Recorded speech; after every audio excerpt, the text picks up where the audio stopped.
Well, how we often, we grew up, we didn't grow up this. Oh, the bread. What? What do you owe me about that? We're hunters. We're hunters, yeah, If you don't want it, I'll take it home for my birds. That's what I'm doing with mine. Oh, no, right. I don't know. Well, I know it is, but. Right. It's a little bit different. It's just different. No. It's the emptiness that fill with negative stuff. So many of them. No, right, I mean, I have a lot of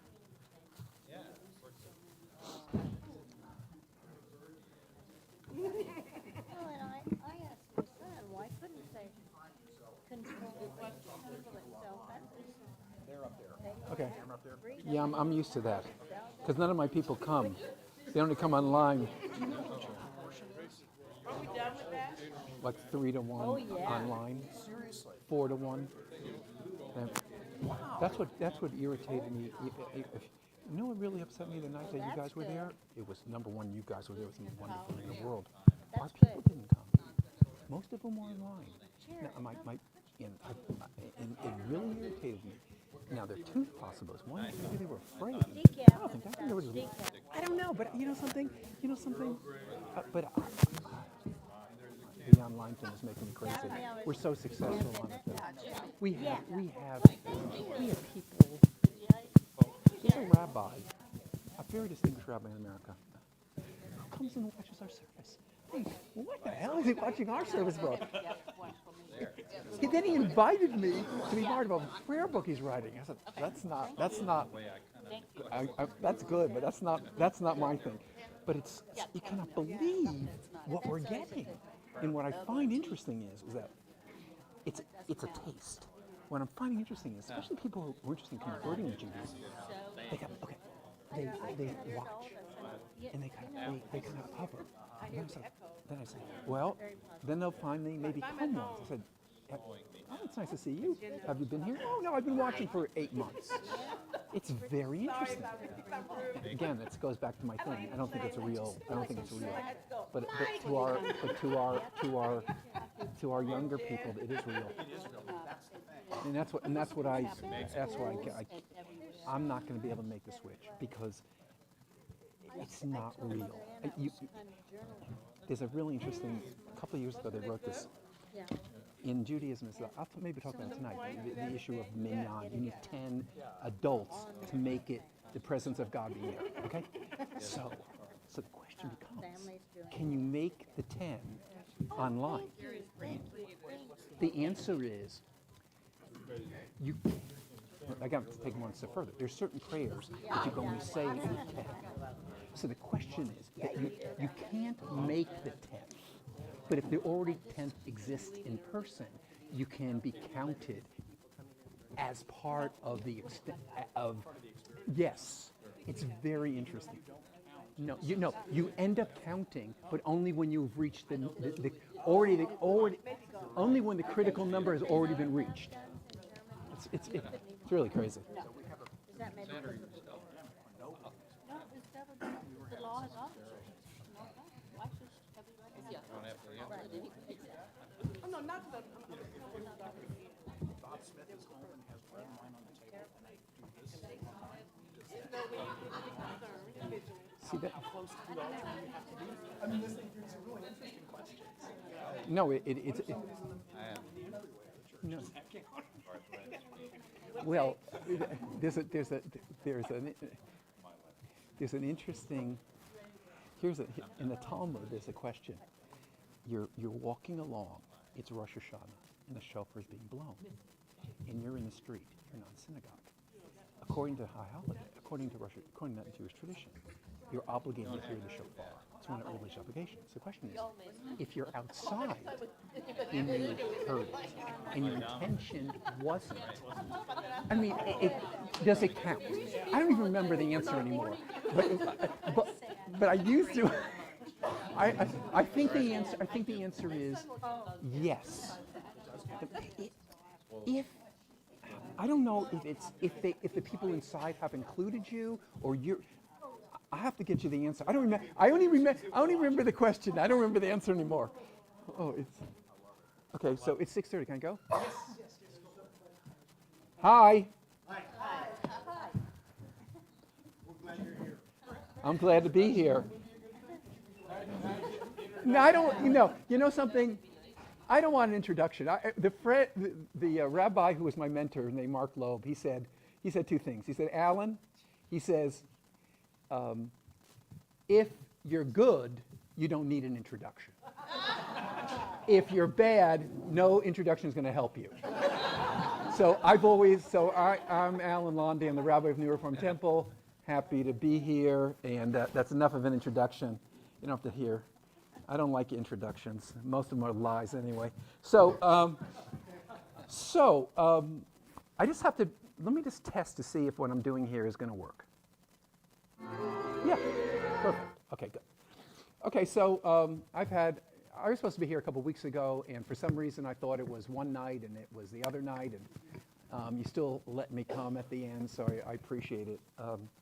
And it's your church means a lot to our congregation, especially meaningful when you were with us at the beginning of this horrible war in Israel, and that your congregation has come to us and you've been there at other times. It means a lot to the Jewish community. So just being here just makes me happy. So thank you. Second interesting coincidence. I started my career in Baltimore, Maryland, in 1983. Okay, a long time ago, and this it's just coming to mind now. I was asked by the local Episcopal church, in a situation like this, to give like a class on the history of Jewish liturgy. It was like 5 weeks where I talked. You only want me for 1 hour, but I'll still accept it. No. Okay, so it's a really wonderful topic that you've asked me about, this whole idea of music and liturgy. And I just want to say a couple of things, and then I want to give you some real material to experience. And the person who should be giving this presentation is my wife, Jane, who knows a lot more about this. And I was preparing this. I was babysitting our grandchildren with my wife in New York until this afternoon, and so I was working on this presentation. And I said, "Stop looking over my shoulder," because she was making me nervous. I said, "You can't be here because you'll indicate how little I really know." So. Music is a rather interesting, complicated idea in relating to worship. We have 3,500-year-old tradition. And as you know, Jewish tradition is not one tradition, it's many traditions. And one of the things that people get really confused about is trying to understand what kind of Judaism are people experiencing. The Judaism that we practice, that I'm the rabbi of, is a Judaism that is about 2,000 years old. It's a post-biblical Judaism. The Judaism that is practiced, that I'm part of, a rabbinic Judaism, is a Judaism that arose after the destruction of the Second Temple in the year 70. And after the temple was destroyed, so many of the traditions that make Judaism what it is today, especially synagogues and worship, these are all very new realities, because when you look into Jewish scriptures, nothing. There's nothing about synagogues. There's nothing about everything we do Jewishly is post-biblical, and that gets confusing to people. That's number one. Number two is, I'm used to, have any of you gotten your genetic testing, one of these things? I did. I was told I shouldn't have done it, but I did it. So now somebody has my DNA and is going to do weird things with it. Interestingly, I would warn you against it, because by doing it, I found out that I had a first cousin that I wasn't supposed to have, seriously, which is another topic. But one of the things but one of the things that it indicated was that my family, my DNA, is 100% Eastern European. My family is totally from Eastern Europe, from Poland and Russia and Lithuania. That's my family. The original test said 99% this plus 1 English, and then they sent the correction 100% Eastern European, which is fine. But one of the things that we feel, and even the Jewish community feels, is that everything we do is this Eastern European Judaism. And one of the things that I'm going to show you this evening is that Eastern European is not the only Jewish experience. I mean, there's 3 major Jewish experiences that come together. There is the Eastern European tradition called the Ashkenazim.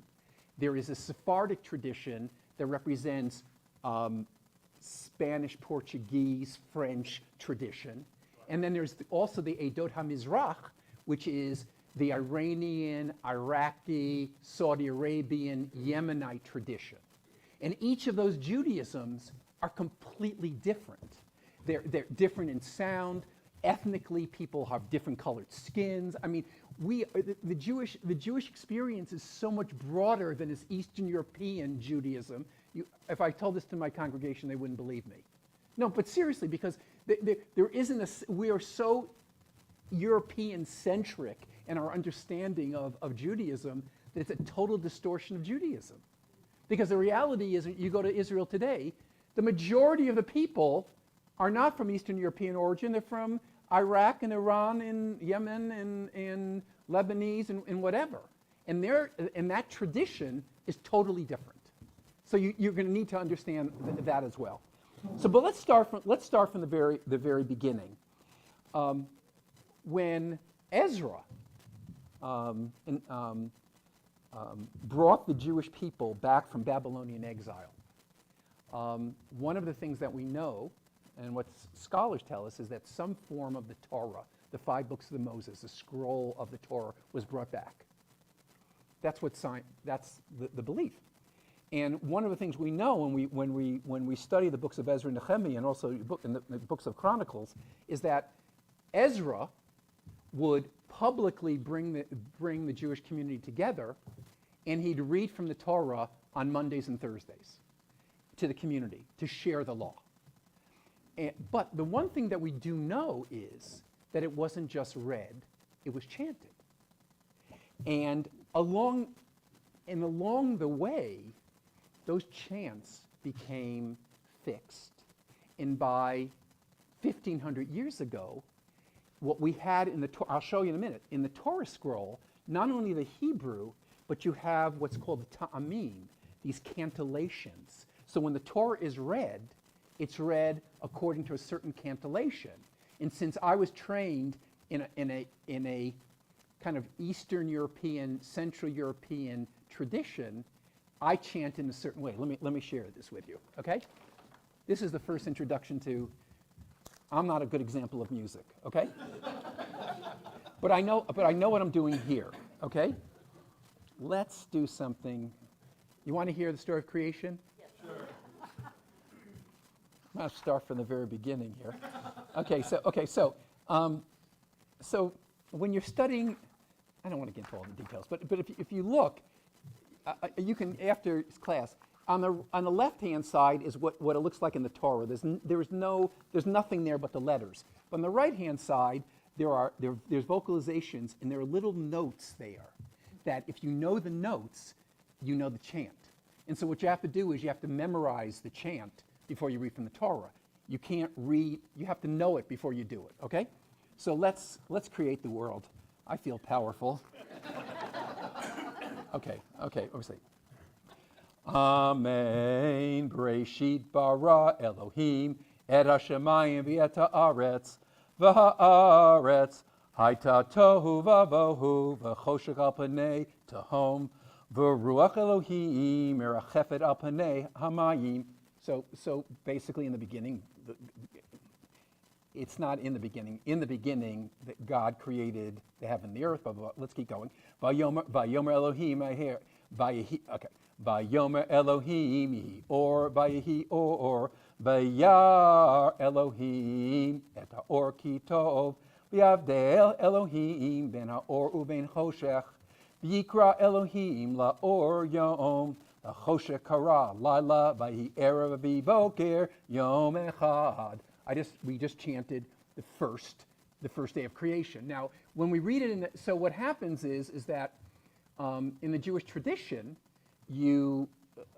the Torah the 5 books of Moses are read on a yearly cycle, starting after the high holidays. And so each week there's an installment, and that installment is, there's like 54 installments, because sometimes there's a bunching up of them. But it's done in the traditional chant. Now, in the Reformed tradition, the most liberal tradition years ago, they did away with the chanting for some stupid reason. I have no idea.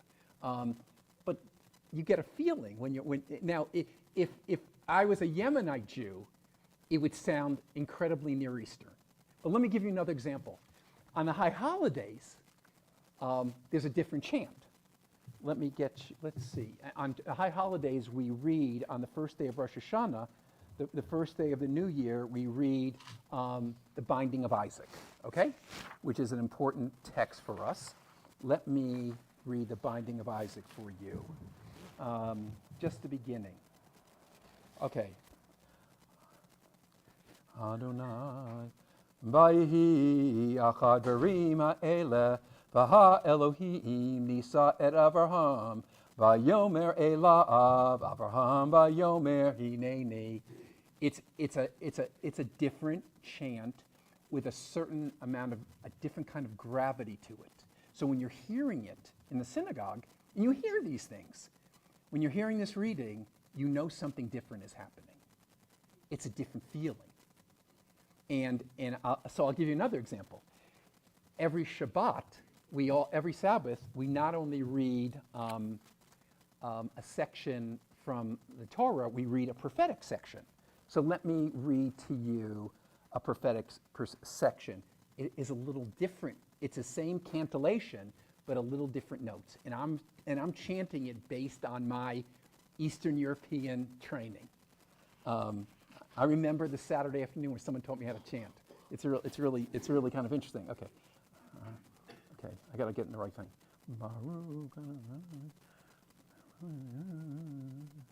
Roni akara lo yalda, pitzchi rina yitzali lo ochla, ki rabbi b'nei shomema, mipnei ve'ula amar Adonai.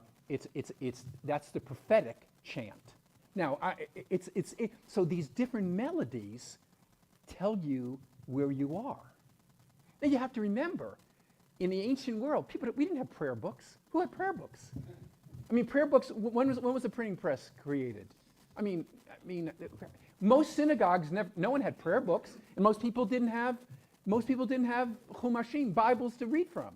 So to hear these different sounds brought people to attention, and also how the chant goes deals with the grammar and punctuation of it. So the people who created the chant system were people who wanted to give us a certain interpretation of what the text means, because as we know, when you study Hebrew text, there's no punctuation. There are a lot of times when the words have only one, we don't know what the words mean. A lot of translation is just guessing. I mean, hopefully intelligent guessing based on knowledge of an ancient Near East and so on and so forth. So that's the first introduction to Jewish music, the chant of the Torah. Any questions about that? It's really, no, I don't take questions. Yeah, why? You seem like a nice lady. Come on. I'll let you do it. I'll do it. I just was wondering if it's Hebrew, if all the chants, everything is in Hebrew. Yes. And it doesn't matter what country, yeah, which of those you three. know something, I'm so glad you said that. See, Hebrew is an interesting, I'm gonna say like something really stupid. Hebrew is a really interesting language. It is. But I'll tell you, you just said something so, I wish I could have gotten you to ask that question in my congregation.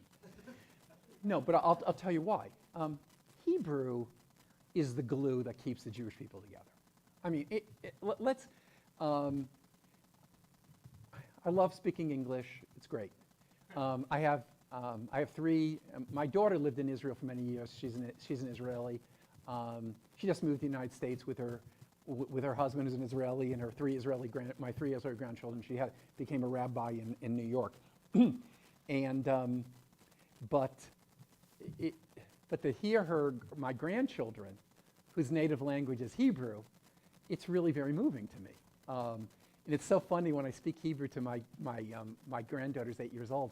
She comes back to me in English because she can't stand the way my Hebrew sounds. She says, because I don't know how to roll my resh, the resh. She like looks at me like, what planet are you? She said, you're a rabbi. I thought you knew Hebrew. I mean, it's hysterical. But Hebrew is what weaves the Jewish people together. So it's not just, but Hebrew was always the text of prayer and the text and the language of study. And wherever Jews lived, Hebrew was that glue that kept the people together. Interestingly enough, though, as you know, and those of you who are aware of first century Christianity, the people in the first century spoke Aramaic. And obviously, I mean, Jesus must have spoken Aramaic. And the Jews of that time spoke Aramaic. So they're in the synagogue service in Alexandria, where there was a strong Jewish community hundreds of years ago, obviously. The Hebrew was chanted, and then an Aramaic translation was read immediately after that. Isn't that interesting? But Hebrew always was the thing that wove people together. I mean, the miracle of modern Jewish life is that Hebrew went from being a sacred language to being a secular language. I mean, they had to make up all kinds of words. There's a man named Eliezer ben Yehuda who basically created modern Hebrew because Hebrew was not a spoken language. The miracle of Israel is you have little kids speaking Hebrew and buying lollipops in Hebrew and talking about computers and all kinds of things in Hebrew. It's literally a resurrection of a language. But Hebrew is everything in Jewish life. Problem that we face is that in the liberal movements, especially the movement that I'm part of, for many years they had an allergy to Hebrew. They said, well, we're Americans and we don't want to pray in a language we don't understand and blah, blah, blah, blah, blah, blah, blah. Okay, but you lose a lot in translation. Not just the comprehension, but the feeling. You know, I love the service that we do in our congregation, but there's part of it I love and there's part of it I resent, because I think sometimes we don't have enough Hebrew, because Hebrew that's what makes it real. And I have to say something. I think sometimes it's worth chanting Hebrew if you don't understand what it means, because the feeling matters. Okay?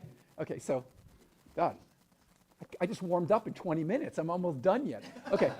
So let's move on. What I want to do is do a couple of things. The main service that I want to focus in on is the evening service of Shabbat. Okay? First of all, that's where most of my people are there. And we'll get a taste of some of the musical traditions here. Now, one of the most beautiful prayers that we say on Friday night, and it's a prayer that's, it's really before the service, really. But I would say that it is the service now, but it really technically is before the service, is the prayer Shalom Aleichem, which is a prayer about bringing peace. And the angel of peace comes and brings peace. Okay, I'm going to chant for you. I'm going to play for you some of the different renditions of Shalom Aleichem, and you'll immediately know what I'm trying to get at. Okay, I'm going to first utilize one of the most interesting composers in 19th century Germany. His name was Lewandowski. He was Louis Lewandowski. He was a brilliant composer. He lived from 1821 to 1894. He was originally a Polish Jew, but he came to in Berlin. He created a new synagogue, and he really revolutionized the music of the synagogue. And so I'm going to play for you a beautiful piece that would be found in a German 19th century synagogue worship, and we would do it in our congregation as well, okay? And I think you're going to like this. And then the contrast I'm going to show you is, I think you're going to find extremely interesting. At least if you don't tell me. I don't want any negativity. Okay, let me see here. Okay, let's see this. Come on, Lewandowski, don't disappoint me. Now this is the male Moscow choir. It's some kind of Jewish group in Moscow. I don't know when this was recorded, but listen to this. It's really quite striking. Now you have to remember one thing. Until the 19th century, there was no instrumental music in synagogues. And one of the reasons, because of the Chorban, it was in memory of the fact that the temple in Jerusalem was destroyed. So we were to be, to a certain extent, in a extended period of mourning. And so instrument. Now we know in the temple in Jerusalem, there was chanting. Psalm 150, which we'll look at in a minute, describes the instruments that were used. But after destruction of the temple, instrumental music was forbidden, and especially on the Sabbath. So, and if you come to our congregation, we have instrumental music, which is very much part of the Reformed tradition. But that didn't start until mid-19th century. So some of the settings I'm going to show you are going to sound. This happens to be an instrumental piece that would have been instrumental because Lewandowski was in this big synagogue with big choirs and whatever. But normally, Sabbath music didn't have any instrumentation. Okay, that's a big. Let's hear this. Lewandowski. Can't get much better than this. Yeah, can't get better. We don't hear anything. Didn't die on me, did it? No. Come on. Don't disappoint me, Lewandowski. We'll get it. Don't worry. Why isn't it doing it?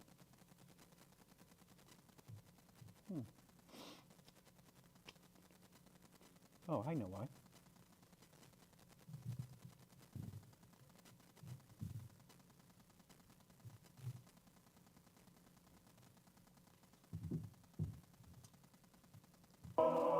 Okay, let's go back.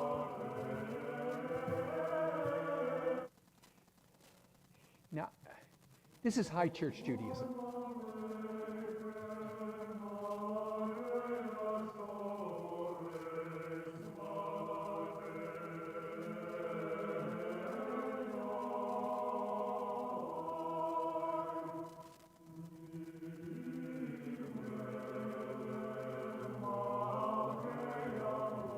See, this is serious music.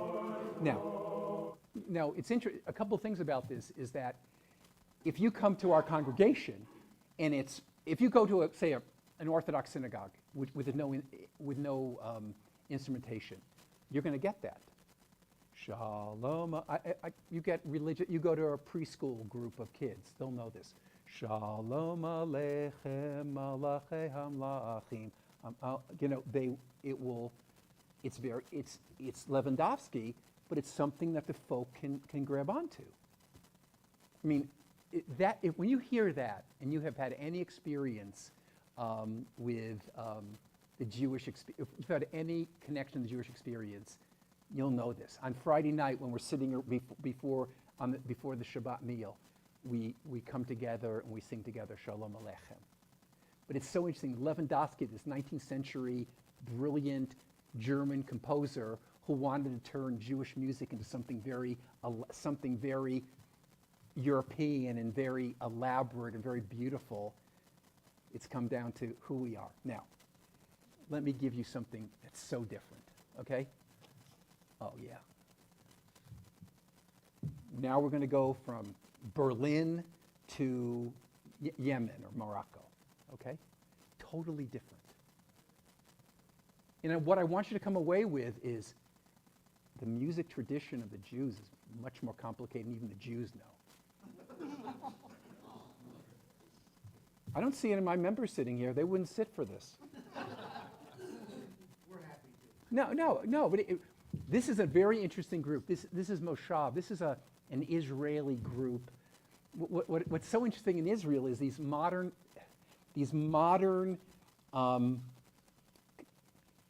composers like rock people.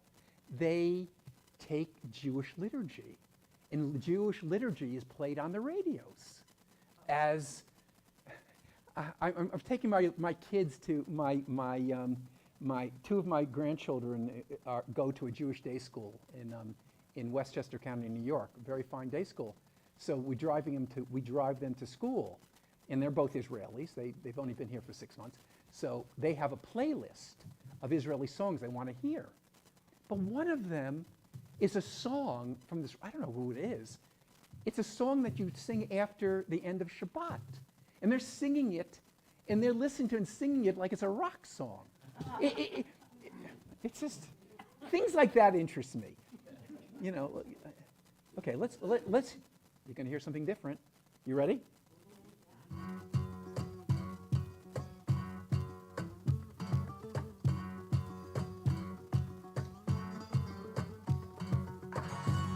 This is really good.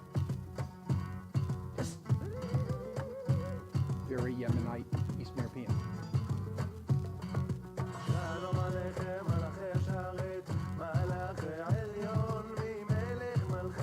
We do this. What would Lewandowski do with this? I mean, I love this. We sing in it. We do. Now you hear, they've made it into some kind of setting for radio. Now who would believe? See, I'm going to go home now. You got a sense of what this is, the complexity of these two incredibly different cultures. And let me just say this. I don't want to get into politics, but why not? If you want to understand, we'll stay out of the horrible war that's going on in Israel. So much of Israel is about this conflict, and I say conflict between these cultures. And we're not even talking about religion. We're talking about culture. The Jews who came out of the Eastern, the Iranian traditions. I know it's not the right term anymore. It's considered almost, but it used to be called the Oriental tradition, the Eastern tradition, the Yemenite tradition. Those were that sound and those people connect in Israel with Eastern Europeans. And there's a lot of prejudice, a lot of racism, a lot of disconnect. It's this cultural thing, but musically, what I think is beautiful is, and that's why I'm hopeful, is that in my congregation, we do Shalom Aleichem. We also do that Shalom Aleichem. I brought that in about a year ago, because it says that the Jewish experience musically is it transcends cultures. We are multicultural people. I think that's one of the challenges of being an American today. We can't live with our multiculturalism. I mean, we Jews are struggling with it. Because I would say, some people would say, Rabbi, what kind of music is that? Jewish music. The majority of Jews who live in Israel are not Eastern European. They're from Morocco and Iran. No one says that. Okay, I'm going to give you another one. Can I give you another one? Oh, I'm going to give you a real interesting one. This is, the Hasidim are a subgroup within Orthodoxy. And they were created, the origin is the Baal Shem Tov, who was a kind of charismatic rabbi who rebelled against the over-cerebral interpretation of Judaism, okay? There was a famous rabbi named the Vilna Gaon, who was a great rabbinic sage, and the Baal Shem Tov said, and not that he was dumb, not that he was simplistic, he says, Judaism has to be more than study, it has to be about joy. So the Hasidic revolution was about that. So what happened is, different families of different children of the Baal Shem Tov and followers of the Baal Shem Tov created different Hasidic dynasties. So there's one dynasty called the Belzer Hasidim. And this guy is famous. His name is, Yosha Moshe Kahan.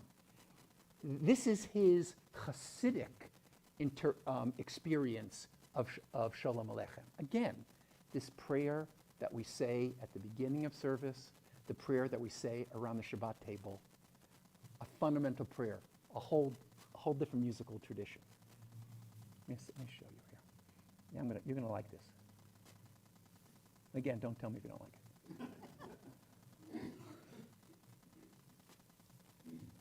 I've learned in life you tell people what you want.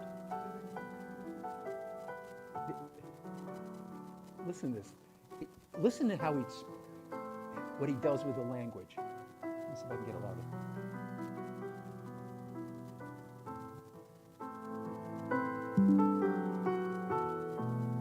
Obviously, there wouldn't be this piano thing in a synagogue situation.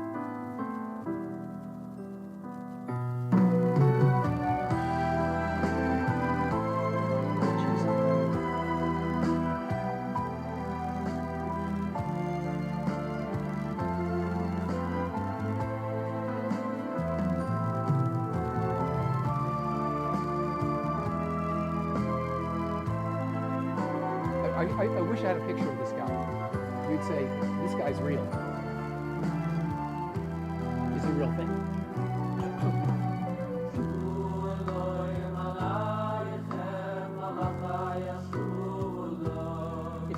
This is the feeling you get in a Hasidic, a Friday night with a Hasidic.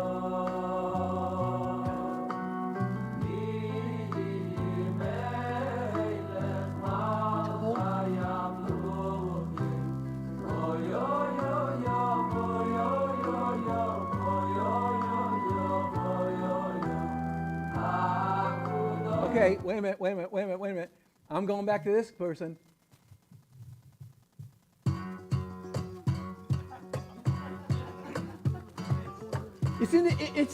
It's pretty amazing. It's incredible, isn't it? Okay, I made my point. Okay, enough of this, Alan. Okay. So, I made my point. See, but I don't think there are many Yemenite Episcopalians, are there? You might need some, but I don't know. But see, when I was in rabbinical school, again, I went to rabbinical school that was historically Eastern European. Okay, and the reason the rabbinical school was created, interestingly, was that the Jewish Theological Seminary where I went was a school that was created to train English-speaking rabbis for the Eastern European Jews who were coming to the United States in the early 20th century. Because And it was funded by German Jews who had come a generation before. And this was the issue. The Eastern European Jews were more traditional than the German Jews who came a generation before. So they wanted a school that would allow the rabbi to know the tradition, but be able to speak English and give sermons in English. That's where I was trained. It's really weird. So it's interesting when what you're asking me to do. It gets kind of almost emotional for me. But let's go to another one. Adon Olam is found is a hymn that is sung often at an end of a service. And let me just get it for you so I can make sure that you know what we're doing here. Hold on one second. Okay, Adon Olam. So Adon Olam is supposed to be a march, and at the end of the service, we often do this hymn. It's called Adon Olam Asher Malach. It's you are the eternal God who reigned before any being had been created. When all was done according to your will, then you were called our ruler. It's really an affirmation of the sovereignty of God. After all ceases to be, you alone will rule in majesty. In other words, God is eternal regardless of the world. And you are my God, my living Redeemer, blah, blah, blah. Okay, so this is, Adon Olam is something you learn when you go to Hebrew school. It's something real, it's a basic theme, and it's probably 99% of the time how you end a Shabbat morning service. We sometimes do it on Friday night. Okay, so let's go and listen to, who do I have for you? I have one that's so good. You're gonna. Oh, can I? Let me just skip to something really good. No, I'm not going to skip to that one. I'm going to do this, and then I'm going to skip to it. But I get excited about it because I don't know what happens in your religious life here, so I'm sure everything is great and it's only crazy. It's only crazy. But the problem is, and you probably, so Episcopalians, I'm being serious now. So you are religiously, when it comes to being progressive, liturgically, what would be your attitude? Make changes, don't make changes, go back to tradition.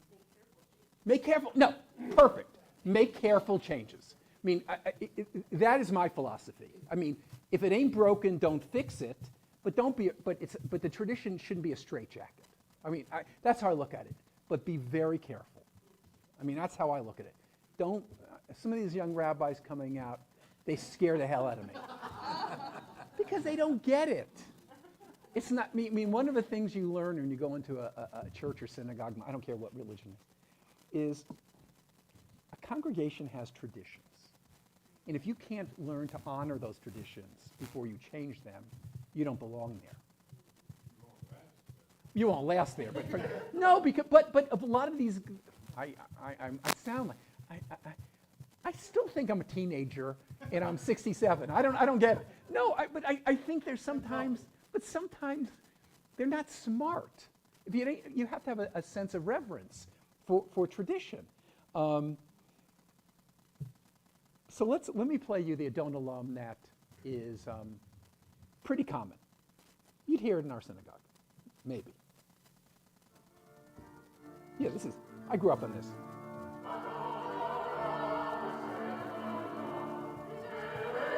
This is beautiful. This is what I grew up on. For a lot of Jews, that's the melody of Adon Olam, right? Beautiful. Now, you hear all the organ stuff, but forget all the organ stuff. It's on a Friday night when a bunch of people just like those of us gathered here would sing this, it'd sound beautiful without any instrumentation. Okay? And this was written by a Russian composer and prayer leader named Eliezer Mordechai ben Isaac Gurevich. No one knows that. He had a little of a Hasidic background, but this melody is found in modern Judaism. Okay? Now I'm going to tell you something that's no one knows. You're the only people who know this in Brookside today. There was an Italian Jewish composer. His name was Solomon Rossi. He lived in the 16th century. He was a late Renaissance composer. He was a violinist. He lived during the time of increasing anti-Semitism. But he was given permission by the Italian religious authorities to create polyphonic music. And this is no one sings this. But this would be, if you sing this, I'll come to your church. No, but this is beautiful stuff. Listen to this. This is too good for most people. Okay. Don't quote me on any things, all these things I'm telling you. Okay. Is this being recorded? Oh my God. Are you going to send it like first to my president of my synagogue? No, I don't want that. Stop it. Stop it.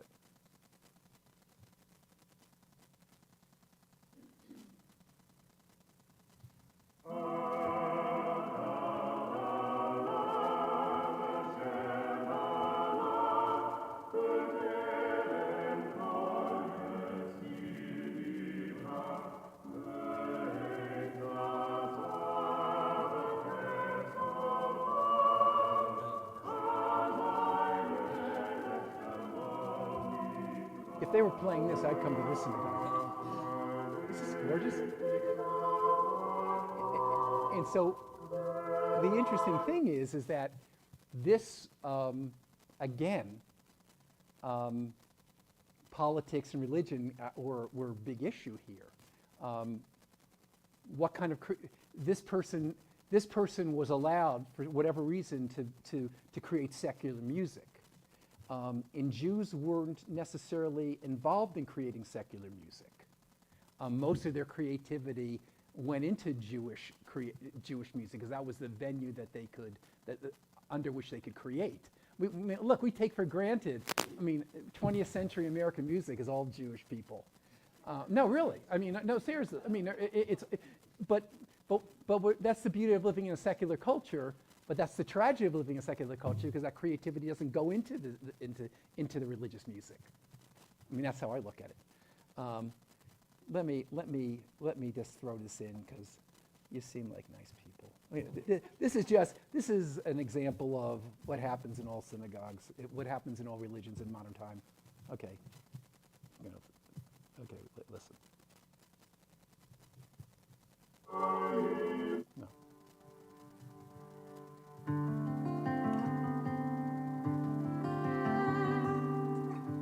Now, do you like this or not like it? Adon Olam Asher Malach. Start both there. B'terem Now, a lot of cantors, they think this is creative. No, there's nothing wrong with it. This is called contrafaction. You borrow from the culture. What do you think? I'm not against it. Okay. No, it's good. I wouldn't want to hear it every week. Okay. Now I'm going to give you a Sephardic, a Spanish-Portuguese version of Adon Olam, but done by a modern cantor. Okay. But listen, I think you'll get something out of this.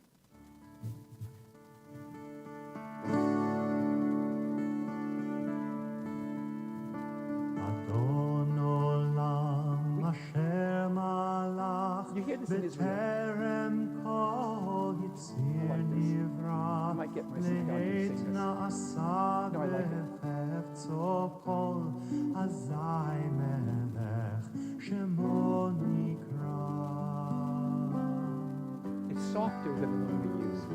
ואחרי ככלות הכל I know you're not familiar with it, but this doesn't sound Eastern European. It sounds much more the Sephardic tradition. I'm going to get that. You've converted me to this. No, I like this. Isn't this fascinating? You have, again, these different religious experiences coming together. Now, there's one thing I didn't teach you or bring to your attention, which I want to do right now, and then I want to spend the remaining amount of time to do some stuff with the high holidays, okay? So you'll hear a little difference. Are you getting what you want out of this? Okay, I don't know. I don't want to be told you missed the mark. Okay. You seem to be getting something. Yeah, but you know something? Oh, I can't. What am I doing with this? You know something? When I give a sermon, the only person I care about is me. No, but I don't think anyone who takes anything seriously has to do it to please themselves. Right. If you're trying to please everyone else, you're going to please no one. You got to start with pleasing yourself. That's why when I think about the service, I think, what do I like? I mean, I don't know what you like. I know what I like. I mean, okay. So let me give you an example. Yeah, exactly. I wanted to. But you know something? Wait, okay, so there is anyone in the Jewish tradition can get up and lead worship. I don't have any power to do something that someone else can't do. Okay. And when you learn, and every service, depending on whether it's a Sabbath, whether it's one of the festivals, whether it's the high holidays, has a certain chant to it. So it's not composed music. It's a mode. Once you know it, you know how to chant it. So let me give you an example. So you invite me up here. It's Friday night at the New Reformed Temple. I used to work in a synagogue in Orlando, Florida for 12 years. So I would always lead the Friday night services. Not that I had a great voice, but I just did. But you will hear you'll hear it, okay? It'll be da da da da da da da da da da da da da da da da da da. Okay, that's what you're going to hear, okay? So you're going to hear Umarvir yom umevi laila umaftel ben yom uven laila Adonai tzivot shemo el chai v'kayam tamidim lo chalein elam voed baruch atah Adonai hama'ari v'arabim ki heim chayenu v'yorech yameinu uvehem neger yomam v'laila V'vetchal al tasir mimenu lamim baruch atah Adonai ohev amo Yisroel. That's a Friday night melody. So, if any of you were Jewish and you were knowledgeable and say you were at a small traditional conservative or modern Orthodox synagogue, say, oh, Joe, come up and lead Friday Kabbalat Shabbat. So you'd get up and do this. Now, if you were in a Sephardic synagogue, Joe, go up there. It would be the same liturgy generally, but a different nusach, a different mode because it comes from a different religious, historical, geographical experience. I mean, it's interesting. How many people know that there was a strong Jewish community in Kaifeng, China? The Jews of Kaifeng. I mean, who knew this? I mean, the Jewish people are really interesting. I mean, I know people, the anti-Semites think the Jews control the world. Trust me, we can't control anything. I love in Brazil the Jews control everything. We can't even control what we have on Friday night dinner, for crying out loud. No, but it's true. But there's the going back to your point about the music, the Hebrew, it weaves us together. I mean, I can't tell you. I mean, everywhere I go in the world, obviously, I'm a rabbi, I go to synagogues. I've gone to synagogues all over the world, and I remember I was in Florence, Italy, the synagogue in Florence. Beautiful synagogue. It happened to be the Nazis used it as a garage during the Holocaust. I mean, it's incredible. So I was there. There was no heat. My wife and I are sitting there. It's Saturday morning. They called me up to the Torah to say a blessing. I don't know these people. I don't speak Italian, but I know the tradition. I know the Hebrew. And this was a Sephardic synagogue, which is foreign to me. I knew enough to be there. That's what keeps us together. I mean, that's what keeps the Jewish people together. People don't know that. I mean, it's not about. Look, it's a lot. I believe culture matters, and our religious culture weaves us together. I don't care what religion you are. And the music is part of that religious culture. Unfortunately, we've dumbed it down, and that's what bothers me. Okay, so let's see what else. Let's go to the high holidays for a second. I don't want you to think I didn't prepare. I just wanted to make a comment. Sure. Your Yemeni piece there sounded very, very Middle Eastern, and the reason what I love about Middle Eastern music is that the beat is always like a horse galloping. It's almost, you can just hear the horse in the galloping of it, and that Yemeni piece was a perfect example. You know what I like about it? See, I'm not being cute. The Yemenites are the original Jews. In other words, if you want to talk about geographically and historically, the Yemenites were the closest to the original tradition. I mean, look, the Jews were Middle Eastern people, and the Yemenites have probably the most original tradition, and that tradition is Arabic. The Hebrew pronunciation is very Arabic, or I don't know, it's hard to describe it, but the Yemenites spoke Arabic. I mean, the Yemenites, they spoke Judeo-Arabic to a certain extent. But what I'm arguing is, that has to be part of what we think is authentic too, it's the same thing with what's happening in our country. We're having this battle about what's authentic. There's a lot of things that are authentic. We always claim that what we have is authentic, but our neighbor, what he has isn't authentic. No, that we're both authentic. And we got to start getting off the idea that what we have is the one that's authentic. It's again, but let me tell you, if I walked in Israel, you can do anything you want because there's synagogues everywhere. If I walked into a Yemenite synagogue as an Eastern European Jew, looking like the way I do, it's interesting what would happen. I mean, they wouldn't kick me out, but they say, what is this guy doing here?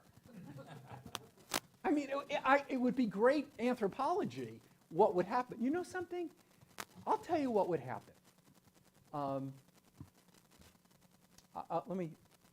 I just tell you something that's nothing to do with music, but it's really interesting? But it'll make my point. My daughter Leora is a rabbi. She moved to Israel when she was 18. She went to college in Israel. She worked for El Al Airlines. She taught in the Israeli school system. She went to rabbinical school in Israel. She was ordained 2 years ago last November. But she made a decision, and she lived through, she has 3 young children. My son-in-law is a wonderful guy as well. And she decided to move to the United States after many years because economically, for the work that she was doing as a non-Orthodox rabbi, she couldn't live in Israel, which is sad. So she's taking a group. She just took a group of people from her synagogue where she's working to Israel during this. People are going to see what's going on there, it's a long story. So she's staying in a hotel, she was staying in a hotel in downtown Jerusalem, and a lot of the hotels, Israelis who can't live in the south because of the war and can't live in the north because of the war, they're being put up in hotels. And so she's staying in these hotels. People are washing their clothes. I mean, they've been displaced for almost a half a year. So it's Friday night. Shabbat dinner has been served. They're in the lobby. She starts talking. She sits down, and the Hebrew is impeccable. It's the Yemenite family. And they start talking about their lives, about their children, and then they get into politics, and they say they love Bibi Netanyahu, and Lior says, I hate Bibi Netanyahu. But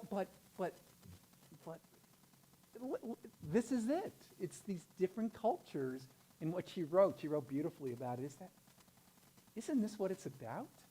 People who are different coming together? It's not just you and I, Jews and Christians, coming together. It's all of our abilities that come together with our neighbors, even the neighbors who are like us. I mean, maybe you'll even talk to a Protestant once in a while. I know a Lutheran. Do you ever talk to a Lutheran? No, in other words, I know in my community, the kids in my religious school will never have contact with someone from BIAV, the Orthodox synagogue in town. What's that about? What is that about? I don't know. I don't like that. But let me do. I can go 4 more minutes, can't I? Okay. What if I do 5? You gonna throw me out? 6?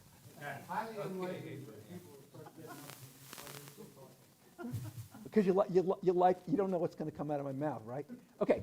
Now there's a high holiday melody, and so if you're sitting in the synagogue and you don't have a prayer book, you don't even know what day it is, you're sitting there, you'll immediately know it's Rosh Hashanah because of this.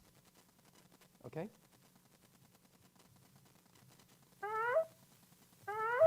No, this is just showbiz. This is just showbiz. This is belonging to the shofar, but that's not what's going on.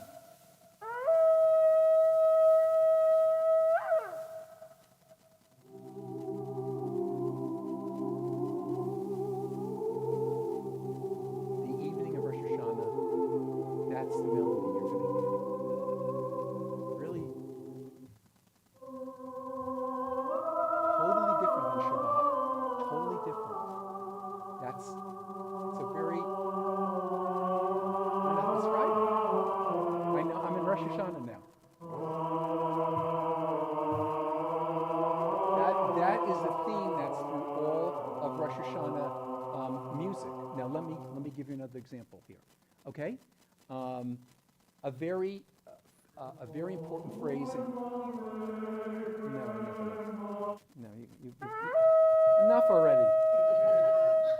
Okay, so Zachrenu L'chaim is a phrase.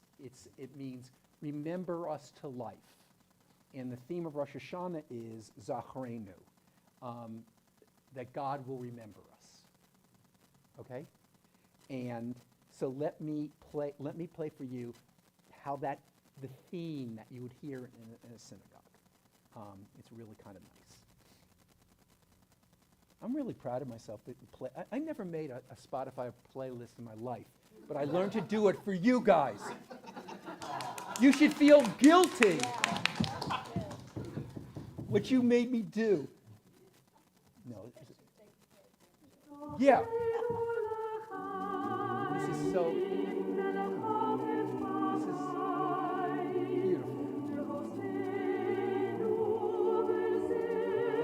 That is the Rosh Hashanah.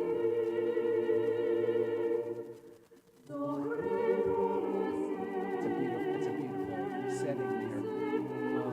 Let me give you another one, okay? Okay. Psalm 150 is major for in all religious traditions. We chant it every day in our synagogue liturgy. But hold on a second. This is our high holiday prayer book.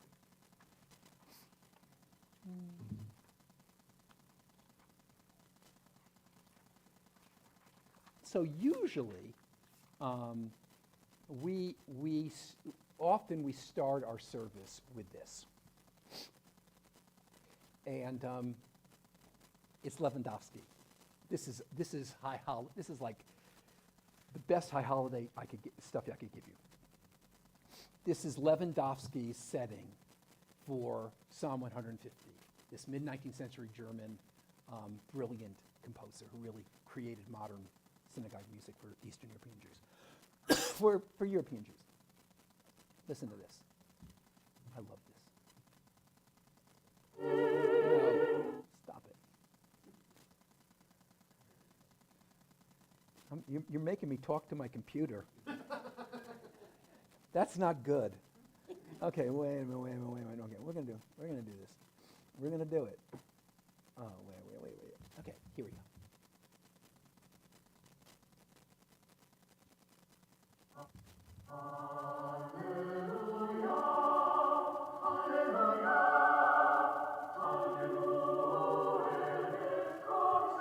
You should bring this to your church.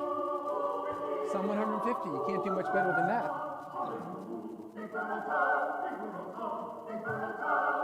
And this is, as you can see, I don't like all this folksy stuff.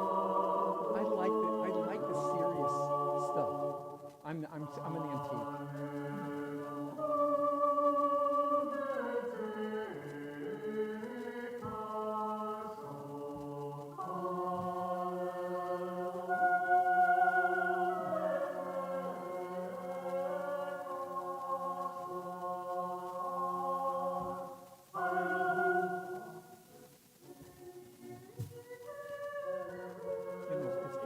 It's beautiful. Isn't this lovely? Seriously, Lewandowski, Psalm 150, can't beat that. I think Lewandowski did settings for all of the Psalms. I mean, he's a genius. Wouldn't you like to be a genius? Is there any geniuses here? I love these geniuses. Wouldn't it be great to be a genius? I mean, people like Lewandowski. How do these people do this? I can barely.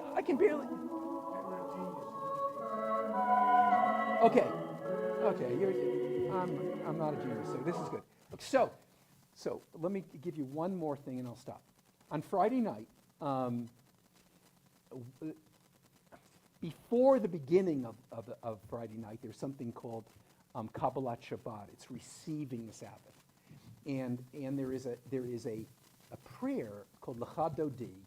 It's the imagery of the Sabbath as the bride, and how we Jews welcome in the Sabbath bride. And traditionally, at the end of Shalom Aleichem, at the end of Lecha Dodi, you literally stand up, turn to the back. The doors are open. You symbolically welcome in the bride. And it goes to the tradition of the Jews who lived in Sfat in northern Israel, who were Kabbalists, the mystics, who literally dressed in white, went to the hills, and as the sun set, they welcomed in the spirit of the Sabbath. So Lecha Dodi is big, okay? Let's listen to, who do you want to hear? Let's hear Lewandowski. You know, we like Lewandowski. Let's do it. You know, why should we? This is what I grew up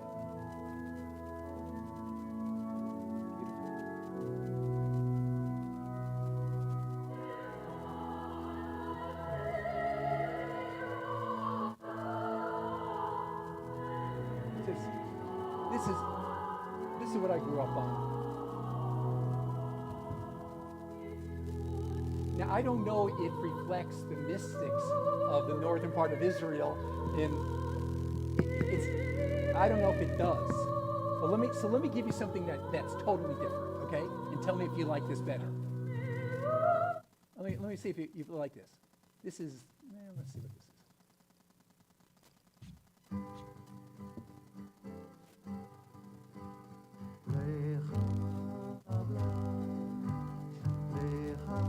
We sing this.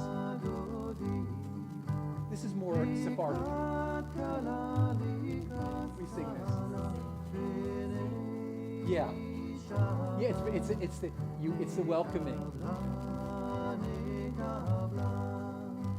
So this is nice. It's softer. The problem with Lewandowski is sometimes the music overwhelms the religious experience. So you're more. That's the problem with high church religion. That music is overwhelms you. I love the organ. I love it, but sometimes it doesn't work.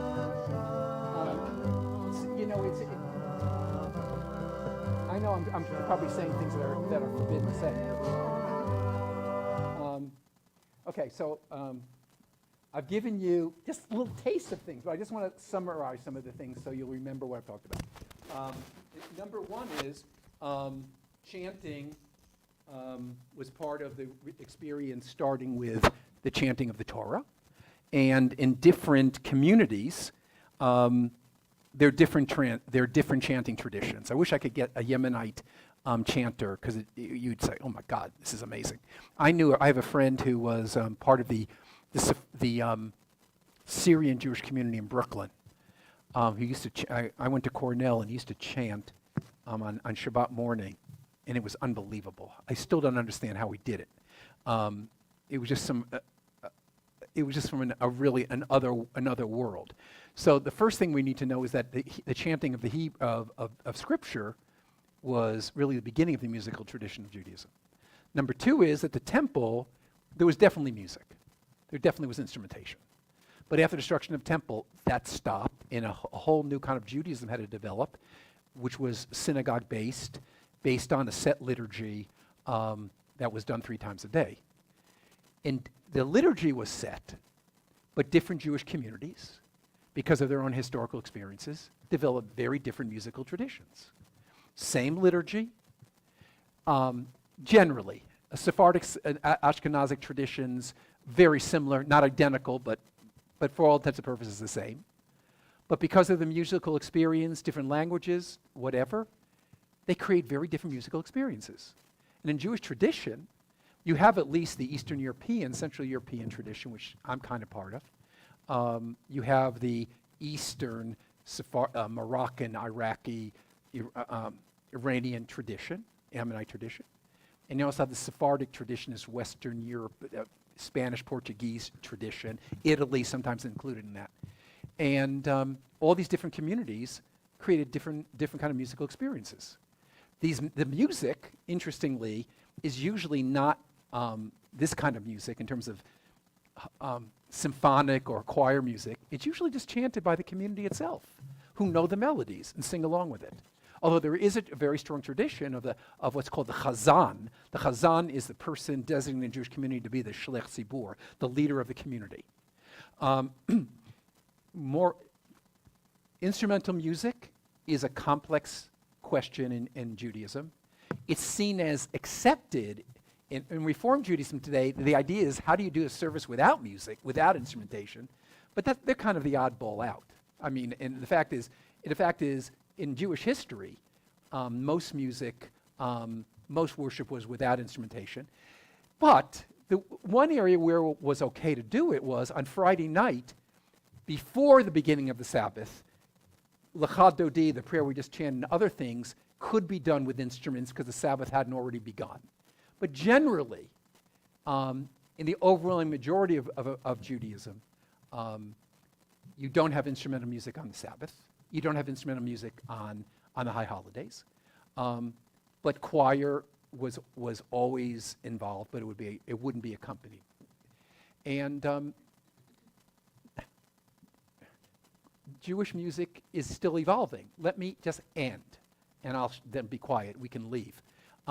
With a very interesting woman. She died, unfortunately, maybe a decade or so ago. Whose name is Debbie Friedman, who came out of the Jewish camping movement.